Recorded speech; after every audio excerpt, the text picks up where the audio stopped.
Access on 25 markers. This is for AQA A-Level Economics. Let's look through tips, timing and technique. But before we do, we need to consider how important these 25 markers are, because you need to answer 5 of them across the 3 papers. 2 in paper 1, 2 in paper 2, 1 in paper 3. And that totals 52% of your A-Level grade. So you've got to become top dollar at 25 markers. Tip number 1, discuss, assess, evaluate. They will be the command words. They are how the question will likely structure. Discuss the view that X. Evaluate the case for X. X is the debate. X is the question. X could be, for example, the government intervene. Should they intervene? You need to, with these questions, evaluate and conclude. You have to do it, otherwise you won't score high. Tip number 2, know where to find them. The 5 you will find will be here. In paper 1, you will find it at the end of section A, about that context. Paper 1, you'll find it at the end of section B. But remember, in section B, there's no context, so you'll need to use your own application. And then again in paper 2, macro, you'll find it at the end of section A, about that context. It would have, of course, followed the 2, the 4, and the 9 marker. And then in paper 2, you'll find it at the end of section B, this time again with no context, and with these questions, it will be a 15 marker and a 25 marker. And finally, in paper 3, the last question you'll do is going to be about that big context, that context that doesn't have 3 extracts as you have in paper 1 and 2, it has 5 extracts likely. So it's a big insert and you're going to do a 25 marker about that in that synoptic paper 3. Tip number 3, watch out for the dodgy word. Sometimes it's there, sometimes it's not, but just be aware that it exists, because you might have a dodgy word planted in the question that you can evaluate and conclude off of. Look at these 2 questions. Discuss the view that the government should intervene. Discuss the view that the government should intervene further. Well, they're different questions and they're slightly different in terms of the narrative of how they could be answered and concluded. So just watch out for that. In that case, further is clearly the dodgy word.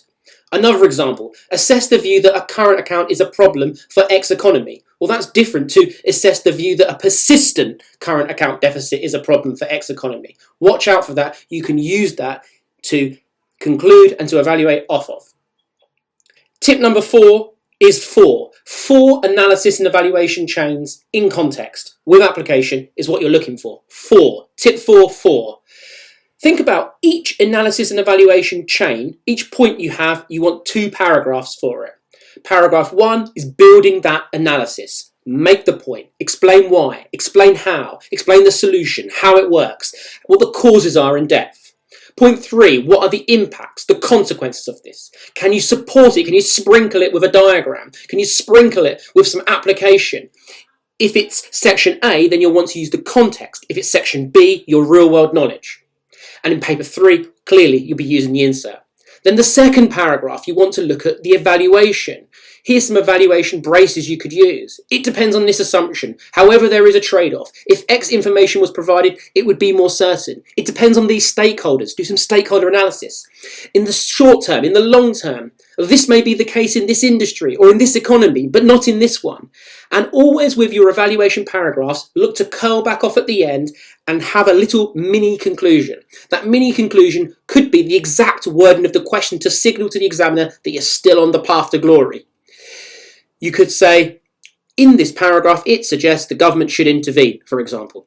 Tip number 5 is plan first, fade into the question. If the question is discuss the view that the government should intervene further, before you engage, before you get your pen onto that paper, try and fade in. Make a quick 1-minute plan before you start.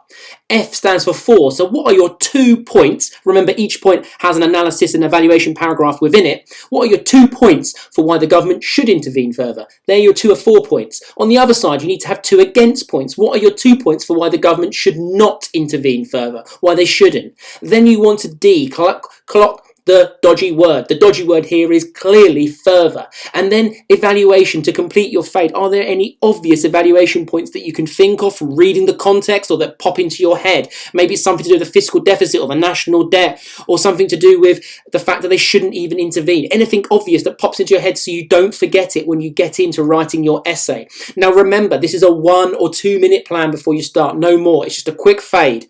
You put this on your exam script. Don't forget to put it at the top of your answer, because it will signal to the examiner where you are taking this essay. They will read it. They will mark it as seen. It's going to help you with that opening paragraph, and that's what we're going to look at next. Tip number 6 is that now you've done your fade, you've done your quick plan, you might be able to anticipate your conclusion immediately. So in your opening paragraph, don't go with the orthodox. Don't just list out all the definitions and perhaps pick up knowledge marks. Pick up the big marks, pick up the evaluation marks. So if your opening paragraph, you could try and answer the question swiftly in one paragraph. So conclude immediately. It's effectively an anticipation of your conclusion.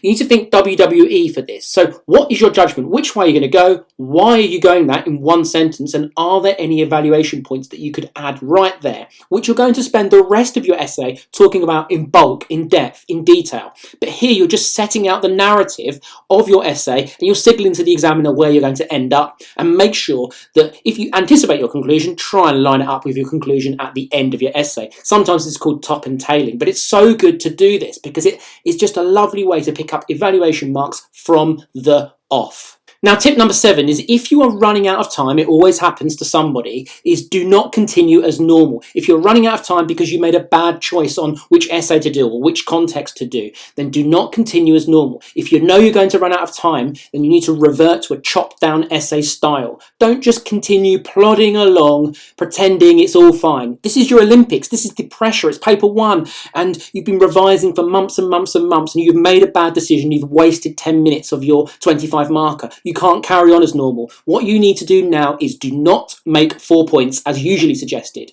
Do not do that because it's likely you won't have a conclusion. Instead, try and make 2 or if possible 3 points. But the most important here is have a conclusion because you're still going to pick up those evaluation marks. So if you are running out of time, you need to think revert to chop down essay style. Instead of making 4 points with no conclusion, make 2 points or 3 points with a conclusion. It's so much more effective. It will get you more marks. Be smart. Now moving on to timing.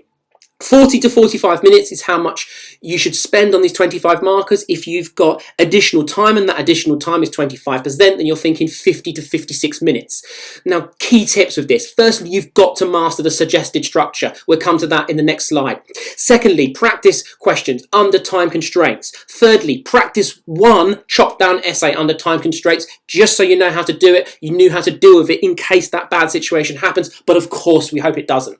Now, technique. Technique, this is how you should go with it. So you want to quickly make a plan before you start. Fade in. Then in your opening paragraph, you want a quick conclusion. WWE. What is your answer? Why? Any key thoughts, any key evaluation points you just want to quickly mention before you go into it in detail, in bulk later on. And then, second paragraph, on one hand, make your first point, fill it with analysis, then another paragraph, evaluation, and then you just want to make a mini conclusion at the end of that. Then 4, furthermore, so you stay on the same line of narrative. Point 2, and then paragraph 1, analysis, paragraph 2, evaluation, and then another MC, another mini curl to make a mini judgment at the end. And then you want to take the other side of the argument. On the other hand, and here's my third point, an analysis paragraph. And then followed by an evaluation paragraph. And in that evaluation paragraph, again, make a mini judgment. Based on this, this is what I think. And then furthermore, make your fourth point. And again, analysis paragraph, followed by an evaluation paragraph. And at the end of that paragraph, make a mini judgment. And of course, in point 1, point 2, point 3, point 4, they've all got to be in context. You need to put them in context, and you should be looking to have at least one diagram on both sides of the argument. That's kind of a good rule of thumb. Finish up with a conclusion, AJKO. Let's get to the technique for how we could conclude the end of the essay. So your AJKO, answer the question, justify why, and provide support from the context if it's a paper 3 or if it's a section A in paper 1 and paper 2. If not, you need to use real world knowledge. Then your key problem. What's the key problem of the way that you've gone in terms of this argument? Does it depend on something? Is there a trade-off that's just pretty obvious that you need to state? But only do that briefly, but just show balance. And then you need to finish up with the big O. And it's important that this probably needs to be slightly lengthier than the rest of the A, the J, the K. Because overall, why is it the winner? Why are you going this way in terms of your judgment? You might want to talk about new evidence that you left up your sleeve, like an ace in the pack. Or it could be similar industries you want to talk about, or similar economies here that had these solutions or had these situations.